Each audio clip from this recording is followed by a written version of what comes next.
The tracks in the sand vanished. The sandstorm hit like a beast unchained. One moment, the Namibian desert lay still and sunlit, the wind barely whispering over the scorched dunes. The next, the sky turned a deep, copper gray. A deafening roar filled the air as walls of sand exploded across the flatlands. Visibility dropped to nothing. The world vanished in seconds. Jeremiah DuPont knew the signs. He had seen enough storms to know when to stop moving. He'd pulled over just in time, driving his battered old Land Cruiser behind a sharp rock formation that jutted from the desert floor like a jagged tooth. Throwing a thick canvas tarp over the truck to protect the engine vents, he ducked inside the vehicle and waited. That's when he heard it, a distant screech of metal, then the unmistakable crunch of something large rolling over, followed by a scream, brief, female. He paused, his heart skipped. The sound was already swallowed by the storm, like it never existed. Jeremiah was 43, a black miner born and raised in the backlands of South Africa, with calloused hands and the patience of stone. After 20 years of mining in remote areas across Namibia and Angola, he'd learned one thing: when you hear a scream in the desert, you don't ignore it. He wrapped a scarf around his face, pulled his goggles down tight, and stepped into the storm. The sand hit like knives, slashing through his shirt and blasting against his skin. He moved slow, methodical, each step guided by the direction of the earlier sound. Within minutes, shapes emerged through the haze. A white Jeep flipped onto its side, windshield shattered, doors twisted. One of the back tires was spinning in place, whining like a trapped animal. There were people. A man was crawling away from the wreckage, leaving a faint trail in the sand. He held one arm tightly against his ribs. His other hand clawed forward like he was digging for help. That wasn't coming. A woman, maybe in her late 20s, was slumped near the passenger side, coughing and shaking. Jeremiah didn't hesitate. He grabbed the woman first, lifting her over his shoulder and stumbling back toward the rocks. He returned for the man, who was heavier than he looked, dragging him by the collar while sand poured over them like fire. It took nearly an hour, but he got them both to his truck. Inside, it was hot and dark. He lowered the windows just enough for air to circulate. Dust-free, the man lay unconscious, breathing in sharp gasps. The woman's lips were dry, her skin pale. Jeremiah handed her a metal flask of water. "You're safe now," he said, his voice gravelly. "Drink slowly." She took it with trembling fingers. You found us." He nodded. "No one else would have. What were you doing out here?" She hesitated. "We took a wrong turn from the lodge." Jeremiah frowned. "There's no lodge for 80 kilometers. She looked down quickly. "I meant, we were lost longer than we realized." He didn't push. "Not yet." She shifted closer to her brother. "His name is Luke. I'm Clara." "I'm Jeremiah," he said simply. Then something caught his eye. A phone, half buried in the folds of her torn coat. The screen was still on. By reflex, he glanced at it. The image burned into his mind. Stacks of money, dozens of wrapped bricks of cash. He looked up at Clara. She was watching him.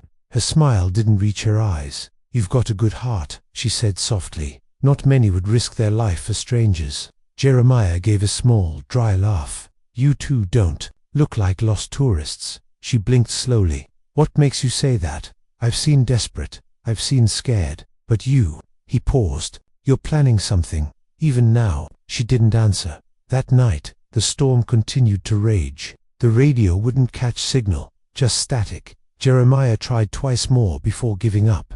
The supply run was ruined, but he had enough rations to last 3 days. He pretended to sleep. That's when he heard it whispers, low and urgent. He shifted his position slightly, careful not to make a sound. Clara had leaned over to her brother, thinking Jeremiah was out cold.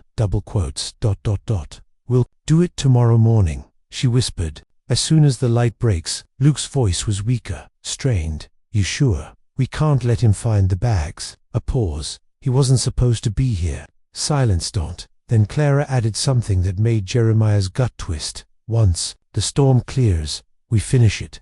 Jeremiah's fingers tightened around the knife he kept under his seat. He had just saved 2 lives. Now, one of them might be planning to take his. Dawn CLIFFHNGR. By morning, the wind had slowed. The stars reappeared above the desert, and the first light crept over the dunes like a secret. Jeremiah quietly stepped outside to stretch, carefully watching his surroundings. That's when he saw it. All 4 tires on his Land Cruiser had been slashed, clean, deliberate, done with a serrated blade, and Clara's footprints led away from the camp, but they never came back. The bags they were willing to kill for Jeremiah stood still, breathing heavily, the rising sun casting long shadows across the sand. The slashed tires, the footprints. Clara was gone, and she'd left behind a man too injured to walk, and a vehicle deliberately sabotaged. His eyes followed the trail of her boots in the soft dunes. They curved behind a cluster of rocks, heading northeast, directly toward the flipped jeep. She wasn't running away, she was going back to something. He ducked into the truck, pulled out his tool bag, and quietly slid his knife into the loop on his belt. He wasn't going unarmed again. Luke was still unconscious, or at least pretending to be. Jeremiah kept one eye on him as he grabbed his flask and stepped back into the morning heat. It was already over 90 degrees. The sand had settled enough that the wrecked jeep was visible in the distance now, half buried like a fossil being reclaimed by the desert. Jeremiah moved carefully. His boots made little noise on the soft sand as he rounded the last dune. He spotted her. Clara was crouched by the jeep, hands deep inside the wreckage. Her face was slick with sweat, eyes darting left and right. She had one of the black duffel bags opened at her feet, and sure enough, it was filled with bundles of crisp, plastic-wrapped cash. Tens of thousands, maybe more.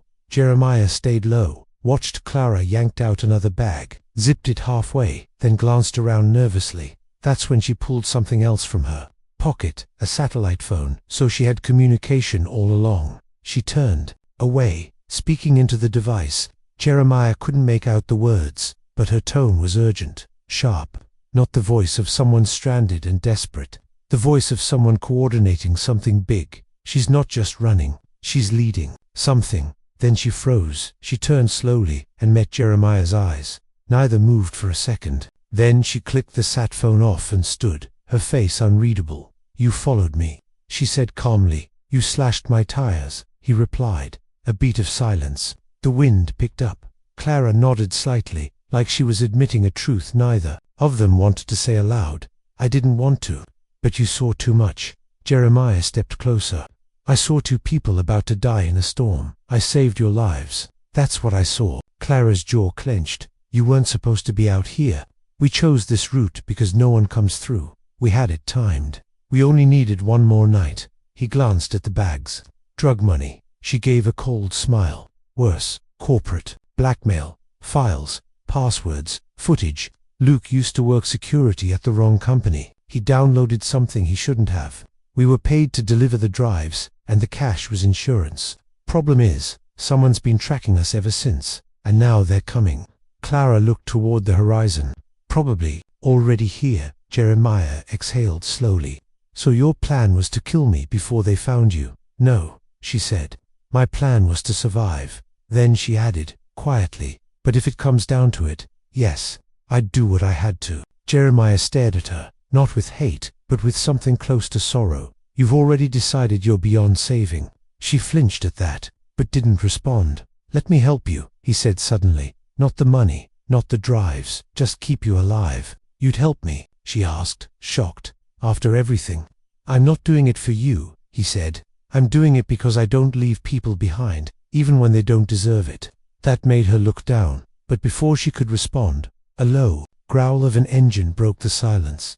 They both turned sharply. In the distance, a black off-road vehicle tore across the dunes, kicking up trails of dust. It was coming fast, too fast for a tourist, too direct for an accident. Clara's face drained of color. "They found us," she whispered. She grabbed the duffel bags, but Jeremiah held up his hand. "Leave them. You'll never outrun them." Carrying that weight, she hesitated, then dropped the bags. They sprinted back toward the camp, hearts pounding. But halfway there, Clara staggered, her ankle twisting in the soft sand. She fell hard. Jeremiah grabbed her arm, pulled her up, and slung it over his shoulder without thinking. "Come on," he shouted back at the truck. Luke was awake now, and waiting with a gun. Jeremiah stopped cold. "Put her down," Luke said, his voice dry and cracked. "She's using you." Jeremiah lowered her gently. "You had a weapon this whole time." Luke didn't blink. "I had to be sure you weren't with them." "You think I'm with them? I pulled both of you out of a death trap." Luke's hand trembled on the grip. "And now you're trying to run off with her." Clara shouted. "He's helping us. Luke, stop." But it was too late. The sound of the black vehicle skidding to a stop nearby silenced them all. 3 armed men stepped out, each carrying rifles. They weren't shouting. They weren't panicking. They were methodical, like they had done this before. One of them pointed toward Jeremiah's truck and barked into a walkie-talkie. Another started walking directly toward them. Luke raised the pistol, but his hands were shaking too badly too. "Aim." Clara backed up slowly. "They won't let us live." Jeremiah stepped forward, hands raised. "Hey," he shouted to the men. "We've got injuries. You don't want a shootout out here, not in this heat, not this far from rescue."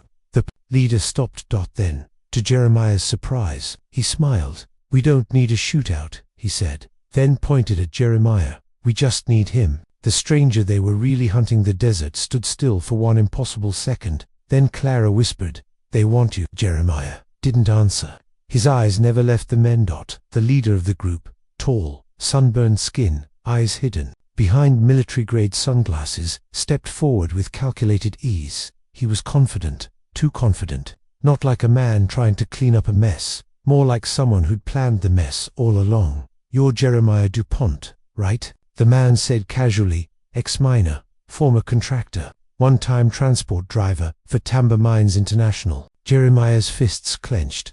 "Who's asking?" The man smirked. "Someone who's been looking for you for a long time." Behind him, the second man raised his rifle.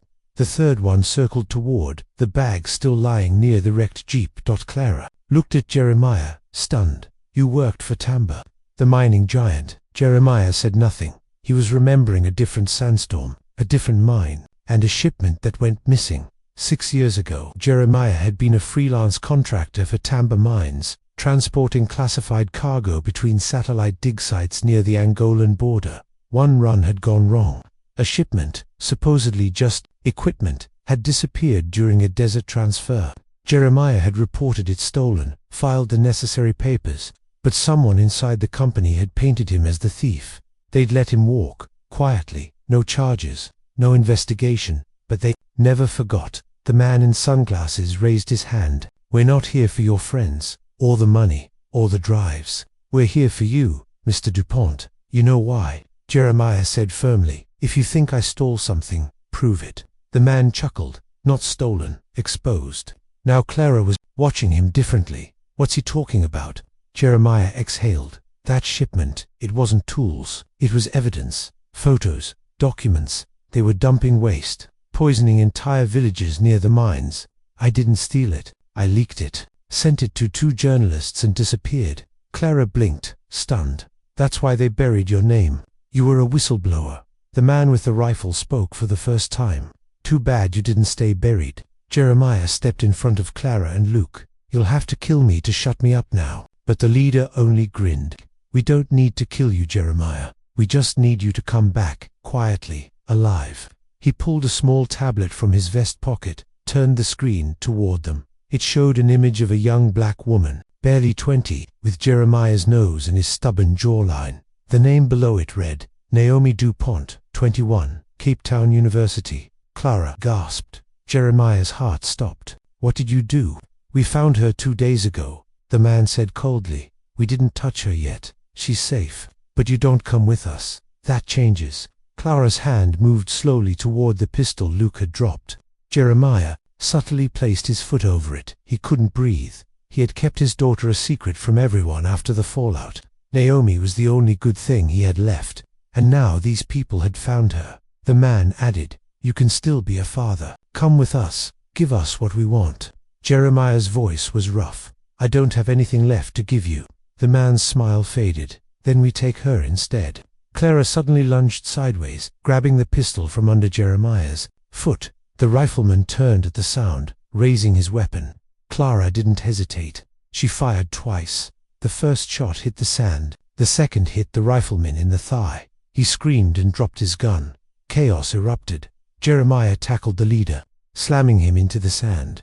The third man, running from the jeep, pulled his rifle, but Clara had already picked up the dropped one. She fired again, grazing his shoulder and sending him spinning backward. Luke, though wounded, pulled himself behind the truck and started the engine. "Get in," he shouted. Jeremiah didn't hesitate. He shoved the stunned leader aside and grabbed Clara's hand. Together, they bolted toward the truck as bullets tore past them, striking the sand in loud cracks. Jeremiah leaped into the back, while Clara dove in front. Luke hit the gas. The Land Cruiser roared to life, bumping and skidding over the dunes. The slashed tires were still wrecked, but Jeremiah had filled them with emergency foam, enough to drive for 15 minutes before they collapsed. It was risky, but it was all they had. Inside the cab, Clara was pale and shaking. "Why didn't you tell us?" Jeremiah's voice was hoarse. "I left that life behind to protect my daughter." Luke groaned from the driver's seat. "And now they've dragged her back in." Behind them, the black SUV was back in motion, trailing dust like smoke. The man with sunglasses was at the wheel now, and this time he wasn't smiling. Jeremiah checked the rear window. They had maybe 10 minutes before the Land Cruiser gave out, and nowhere to run after that. They needed a plan, and fast. The woman with the rifle in the past, she buried the brakes, screamed as Luke brought the Land Cruiser to a sliding halt. Dust rose like fog around the vehicle, and for a few terrifying seconds, no one spoke. The bunker ahead looked abandoned, rusted sheet metal, collapsed fencing, an old mining insignia nearly faded off the wall. But what wasn't abandoned was her. She stood motionless, rifle balanced against her shoulder, face set like stone, short, dreadlocks, copper-brown skin, sharpened eyes that didn't blink even when the Land Cruiser screeched just 20 feet from her boots. Jeremiah stepped out slowly, hands raised. "Ruth." Her voice was calm and low. "Don't move, Jeremiah." Clara whispered from inside the car, "That's your ex." He nodded slowly. "Naomi's mother." Ruth kept the rifle trained on him. "Why are you here?" "You think I'm trying to be here," he said, half laughing through cracked lips. "I'm running for my life. Same as you." She cocked the rifle. "I've stayed hidden for 10 years. If they followed you, you've just led them straight to me." "They were already coming," he said. "This has nothing to do with you. Not anymore." "They threatened Naomi," Ruth said sharply. "That makes it my business." That shut him up. He looked at her carefully. "How do you know about Naomi?" Ruth's grip loosened slightly. "She called me." Jeremiah froze. "You've been in contact with her?" Ruth finally lowered the rifle. "She found me 2 months ago. Said someone had been watching her, asking questions. Said she needed to know the truth about you, about me, about why I disappeared. She thought you were dead," Jeremiah said quietly. "I had to make her think that," Ruth snapped, "to keep her safe." Behind them, Clara stepped out of the Land Cruiser. Her gaze flicked between Ruth and Jeremiah like she was trying to put together a puzzle far more complicated than she thought she'd signed up for. "Look," Clara said, stepping forward. "We don't have time for all this. Those men, they're close. We need cover, weapons, supplies, or we're all dead." Ruth glanced at her. "And who are you?"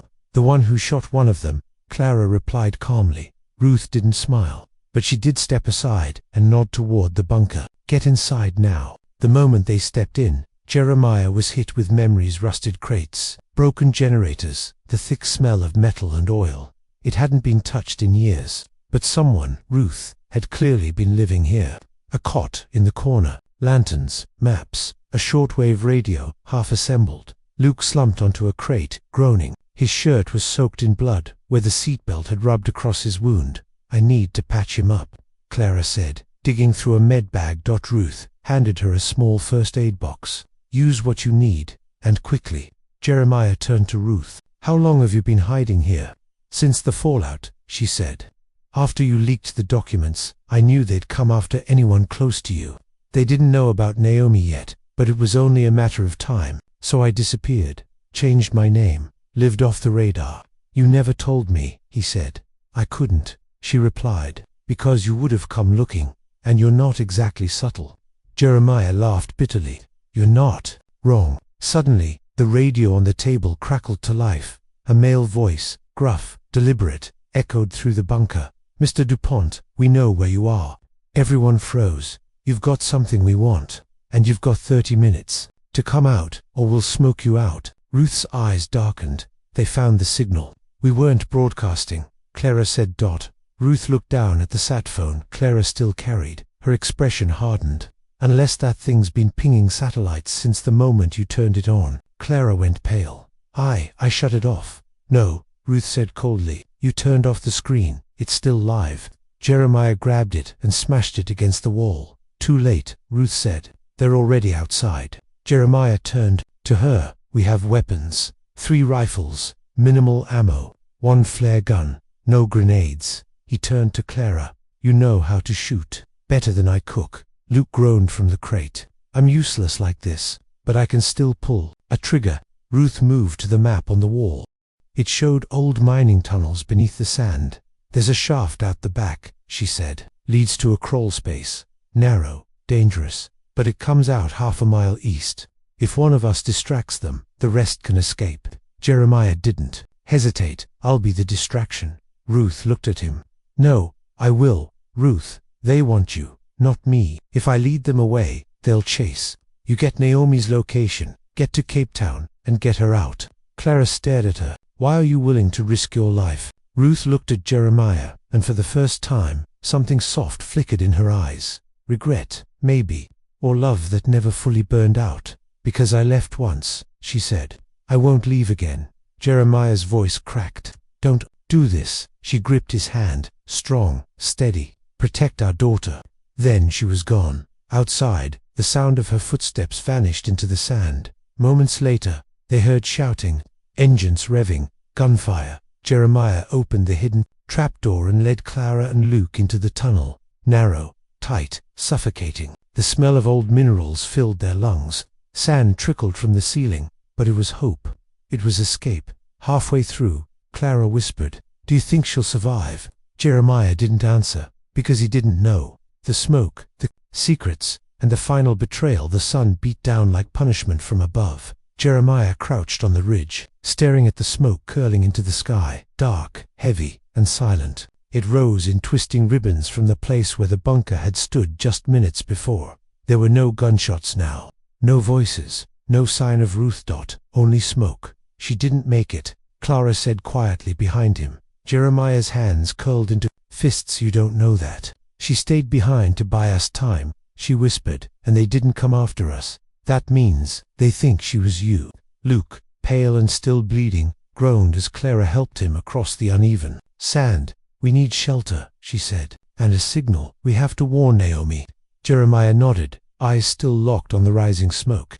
There's a Tamba outpost east of here. Used to be for geological surveys. It should have power and a satellite radio. How far? Clara asked. 8 kilometers. Luke nearly collapsed. Might as well be 80. Jeremiah walked over, lifted him onto his back. Then we'd better start walking. They moved slowly. The heat was brutal, even in the early afternoon.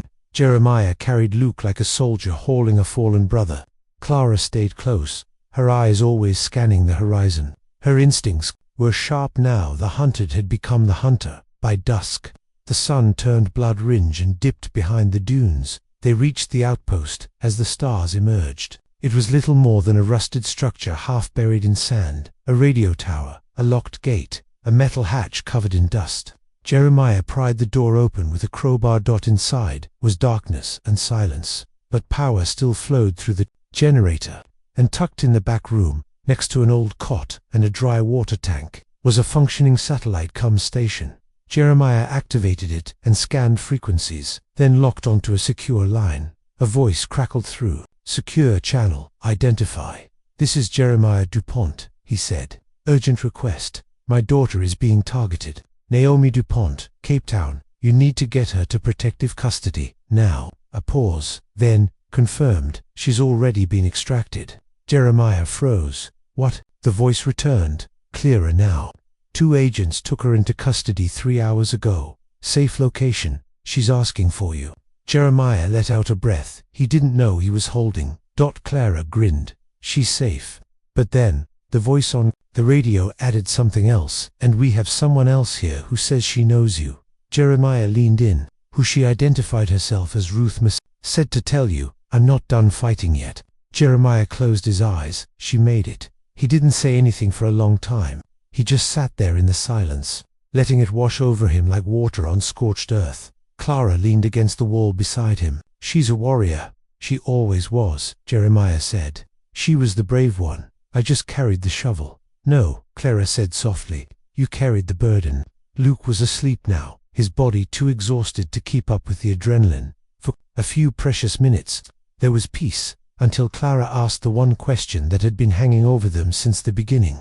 Why did they really want you? She asked. It wasn't just the documents, it wasn't just the leak. They didn't send a cleanup crew, they sent a team trained to hunt. Ruth said she disappeared for 10 years. I faked IDs, stole files, but I've never seen that kind of force used unless someone's trying to erase something big. Jeremiah didn't answer at first. Then, slowly, he walked over to the cot, lifted the corner of the mattress, and pulled out a faded metal lockbox he had stashed years ago. He opened it.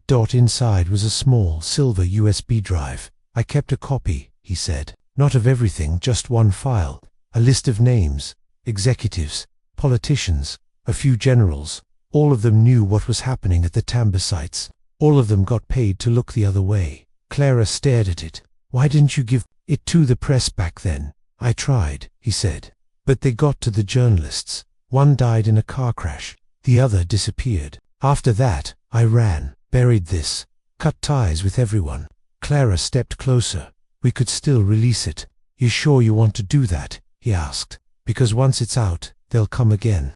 And next time, they'll come for you. Clara didn't hesitate. They already did. They shot at me. They hunted us like animals. If we don't expose them, they'll do it to someone else. Jeremiah looked at her, really looked, and saw the same fire he once saw in himself. He nodded slowly. Then we go public. They used the Outpost's encrypted network, uploaded the file in segments to whistleblower sites, international human rights organizations, and press outlets with global reach. Then they sat in silence, watching the final upload bar complete. The truth was out. When the desert buries lies, it also uncovers truth. The second fire glowed like a dying sun in the distance. Jeremiah stared at it from the roof of the outpost, hands gripping the railing, wind tugging at his sleeves. Behind him, Clara stood with her arms crossed, a loaded rifle hanging by her side. Luke was inside, resting alive, stable, and finally out of danger. The data upload had gone through.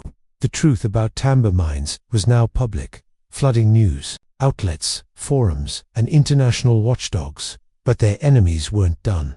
That fire out there, it meant Tamba was already wiping other evidence. Clara stepped up beside him. They'll keep coming, won't they? Jeremiah nodded. They can't afford for people like us to keep breathing.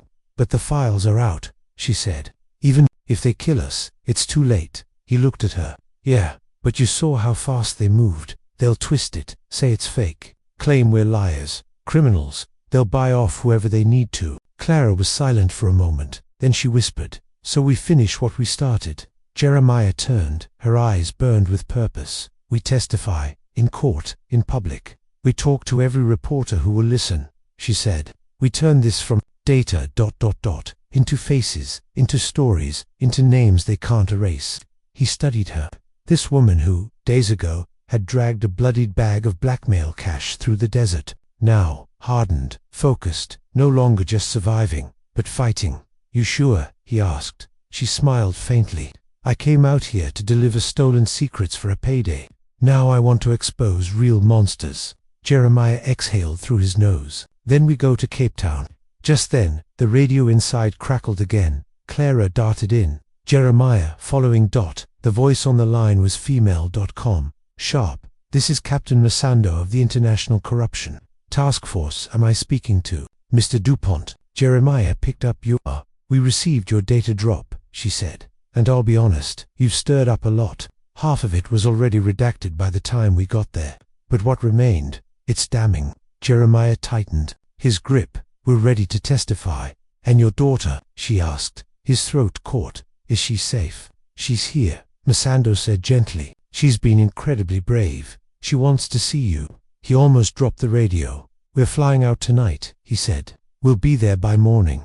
Clara looked at him with quiet relief. She knew what that meant. They weren't running anymore. They were heading home. 2 days later, Cape TOW and the courtroom was packed. Cameras flashed. Journalists whispered behind notepads. Uniformed officers lined the walls. Jeremiah stood at the witness box, facing a line of grim men in suits. Clara was beside him, wearing a clean blazer over the same dusty jeans from the desert. Her scars hadn't healed, but they gave her voice weight. They told the story, the slush funds, the mines, the poison dumped into villages, the children who'd fallen sick, the lies, the payoffs, and then the list of names, generals, officials, CEOs. It was electric. The prosecutors moved fast.